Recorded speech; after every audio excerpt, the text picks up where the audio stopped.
आज ही Doubtnut app download करें। Doubtnut पर होगा अब आपके सभी मैथ्स, केमिस्ट्री, फिजिक्स और बायोलॉजी डाउट्स का सफाया। बस अपने क्वेश्चन की फोटो खींचो, उसे क्रॉप करो और तुरंत वीडियो सोल्यूशन पाओ। Download now. हेलो एवरीवन, हमने अपनी पिछली वीडियो में एक कहानी पढ़ी थी जिसका शीर्षक था नीलकंठ। इस कहानी की लेखिका महादेवी वर्मा जी हैं और यह कहानी कक्षा 7 की पुस्तक वसंत से लिया गया है। अभी तक हमने इस कहानी का पहला भाग पढ़ लिया है और इसके पहले भाग में हमने जाना था कि लेखिका महादेवी वर्मा एक पशु पक्षी प्रेमी है। तो इस कहानी में लेखिका ने मोर और मोरनी का मार्मिक वर्णन किया हुआ है। मार्मिक वर्णन का अर्थ होता है कि दिल को छू जाने वाली बात कही हुई है। तो आइए अब हम इसका दूसरा भाग पढ़ते हैं। जब मेरे कमरे में का कायाकल्प चिड़िया खाने के रूप में होने लगा। कायाकल्प का अर्थ है रूप परिवर्तन। तो लेखिका बता रही हैं कि जब उनके कमरे का जो रूप था वह चिड़िया खाने के रूप में बदलने लगा, तब मैंने बड़ी कठिनाई से दोनों चिड़ियों को पकड़कर जाली के बाड़े के घर में पहुंचाया, जो मेरे जीव जंतुओं का सामान्य निवास है। तो हमने अपने पिछले भाग में पढ़ा था कि जो लेखिका है महादेवी वर्मा, जब वो मोर और मोरनी को लेके आई थी अपने घर में, तो उन्होंने उन मोर और मोरनी को अपने कमरे में रखा हुआ था। जिस कमरे में वो अपना पढ़ाई लिखाई करती थी, तो उस कमरे में ही वो मोर और मोरनी रहते थे।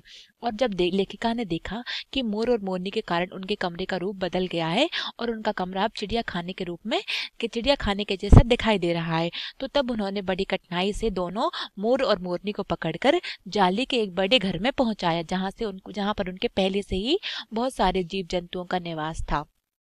दोनों नव आगंतुकों ने पहले से रहने वालों में वैसा ही कौतूहल जगाया जैसा नववधु के आगमन पर परिवार में स्वाभाविक है। तो लेखिका बता रही हैं कि दोनों नव आगंतुकों, ये जो शब्द है जिसका नव आगंतुकों, यह एक संधि विच्छेद है। अगर हम इसकी संधि विच्छेद करेंगे तो यहाँ पर नव धन आगंतुकों, उसको मिलाकर मिला है नव आगंतुकों। तो दोनों नव आगंतुकों मतलब इसका अर्थ है मतलब दोनों नए नए मेहमानों ने पहले से रहने वालों में वैसा ही उत्साह जगाया जिस तरह से नववधु का मतलब होता है नई दुल्हन। तो नई दुल्हन के आने पर जिस तरह से परिवार में उमंग और उल्लास छा जाता है, उसी तरह से महादेवी वर्मा के जो जीव जंतु थे, तो उन दोनों में उन मोर और मोरनी के आने से वैसा ही उत्साह दिखने लगा था। लक्का कबूतर नाचना छोड़कर दोनों दौड़ पड़े और उनके चारों ओर घूम घूम कर गुटरगू की दागनी अलापने लगे। और लेखिका बता रही हैं जो उनके घर में पहले से जो कबूतर रहते थे, अब वो अपना नाचना छोड़कर अब जो मोर और मोरनी आए हुए थे, तो उनकी चारों ओर घूमकर गुटरगू गुटरगू करने लगे। और जो बड़े खरगोश सभ्य सभासदों के समान क्रम से बैठकर गंभीर भाव से उनका निरीक्षण करने लगे। निरीक्षण का अर्थ होता है जांच करना।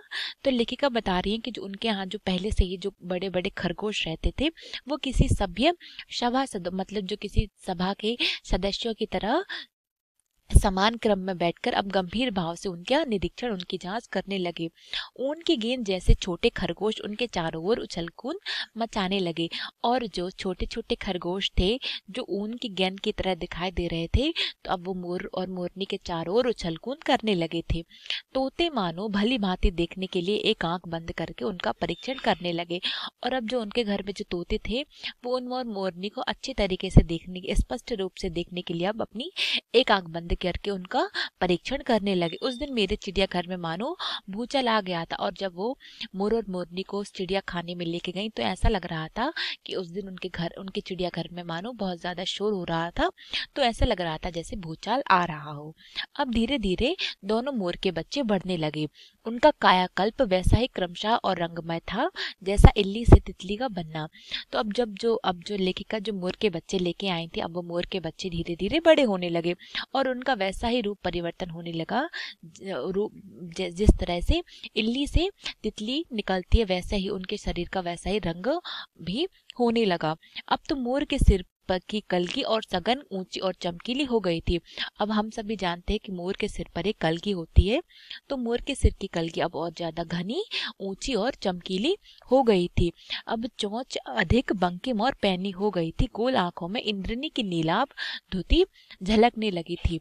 और अब जो उसकी चोंच थी, मतलब जो मोर की जो चोंच थी, अब वो और अधिक पैनी हो गई थी।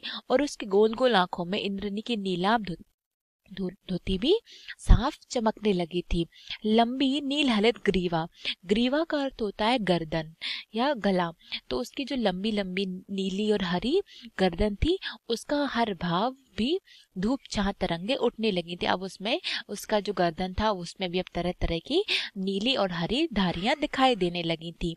दक्षिण वाम दोनों पंखों में स्लेटी और सफेद आलेखन स्पष्ट होने लगा था और अब उसके दोनों पक्षों में स्लेटी और सफेद रंग का मिश्रण स्पष्ट रूप से दिखाई दे रहा था। पूंछ लंबी हुई और उसके पंखों पर चंद्रिकाओं के इंद्रधनुषी रंग उद्दीप्त होने लगे।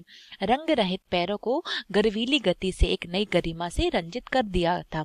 उसका गर्दन ऊंची कर देखना, विशेष भंगिमा के साथ उस नीची कर दाना चुगना, पानी पीना, टेढ़ी कर शब्द सुनना और आदि क्रियाओं में जो सुकुमारता और सौंदर्य था उसका अनुभव देखकर ही किया जा सकता है, गति का चित्र नहीं आंका जा सकता।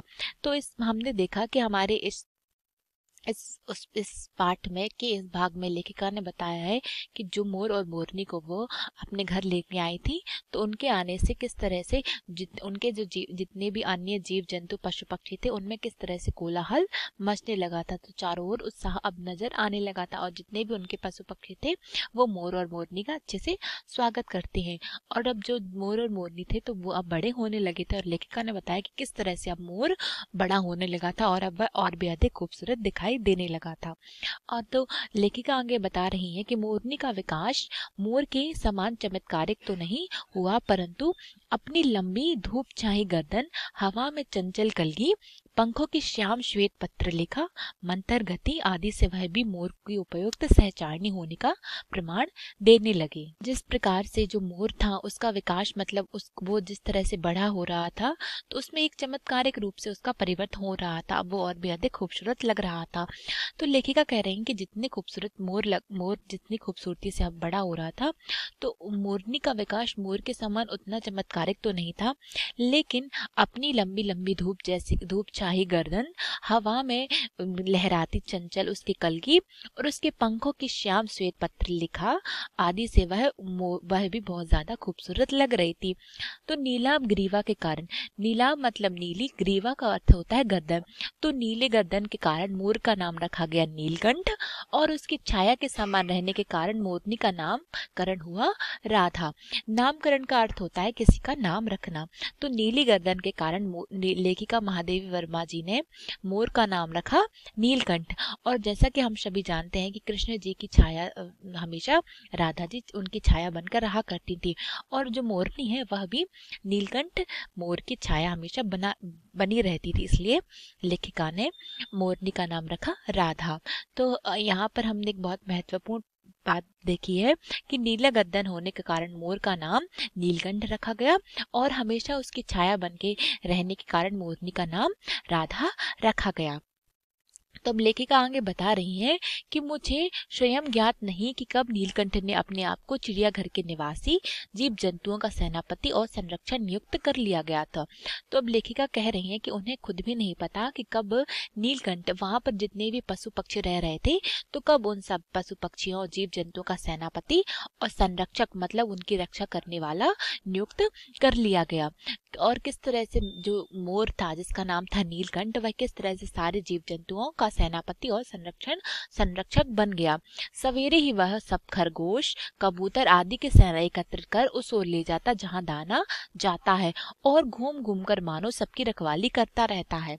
किसी ने कुछ गड़बड़ की और वह अपने तीखे चंचु प्रहार से उसे दंड देने दौड़ा।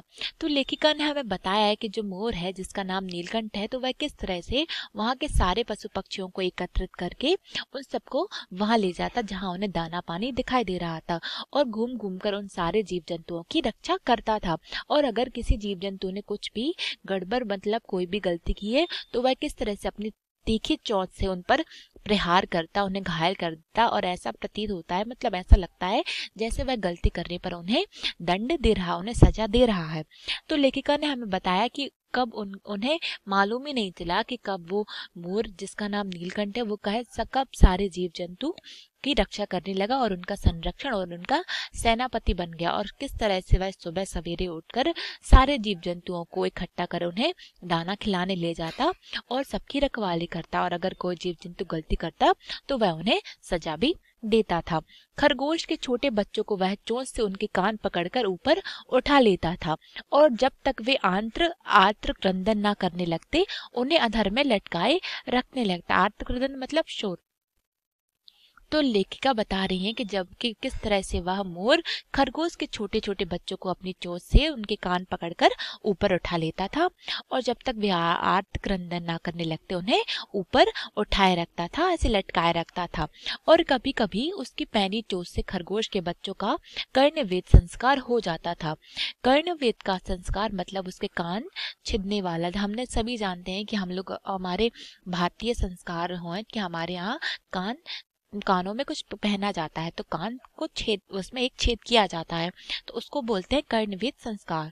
तो जो मोर था वो अपनी पैनी चोंच से खरगोश के बच्चों को उठा लेता था तो उसके चोंच के कारण उनका भी कर्णवेद संस्कार हो जाता था। पर वे कभी उससे क्रोधित होने का अवसर ना देते थे। लेकिन जो खरगोश थे वे इतने समझदार थे, वह कभी मोर को क्रोधित होने का, गुस्सा करने का अवसर नहीं देते थे। दंड विधान के समान ही उन जीव जंतुओं के प्रति उसका प्रेम भी असाधारण था और जिस तरह से वह उन जीव जंतुओं को उनकी गलती पर सजा देता था उससे अधिक वह उन जीव जंतुओं से असाधारण प्रेम भी करता था। प्रायः वह मिट्टी में पंख फैलाकर बैठ जाता और वे सब उसकी लंबी पूंछ और सघन पंखों में छुआ छुलैल का सा खेलते रहते थे। और जब वो जो मोर था वह अक्सर मिट्टी में इस तरीके से पंख फैलाकर बैठ जाता था कि सबको छाया मिले और जितने भी जीव जंतु थे वे सब उसकी लंबी पूंछ और सघन का मतलब होता है घना, तो घने पंखों में इसमें छुआ छुआल का खेल खेलते रहते थे। तो लेखिका महादेवी वर्मा ने हमें इस पाठ में बताया है कि वो जब मोर और मोरनी को अपने घर में लेके आई तो किस तरह से उनके आने से चारों ओर हर्ष और उल्लास का माहौल बन गया। जिस तरह से घर में एक नई दुल्हन के आने से चारों तरफ उत्साह उमंग का माहौल बन जाता है, उसी तरह इन मोर और मोरनी के आने से उनके जो चिड़ियाघर था जहाँ बहुत सारे जीव जंतु पशु पक्षी रहते थे कि उनके आगमन से किस तरह उनके चिड़िया खाने में हर्ष और उल्लास दिखाई दे रहा था। और लेखिका ने बताया कि समय के साथ धीरे धीरे अब मोर और मोरनी बड़े हो रहे थे, तो मोर अब धीरे धीरे उसका विकास हो रहा था और वह अब बहुत ज्यादा खूबसूरत लगने लगा था और अब मोरनी का भी विकास भी एक चमत्कारिक ढंग से हो रहा था। और मोर की नीली और लंबी गर्दन होने के कारण लेखिका ने उसका नाम नीलकंठ रखा और जो मोरनी थी वह हमेशा मोर के साथ उसकी छाया बनकर रहती थी, इसीलिए उसका नाम लेखिका ने राधा रखा था।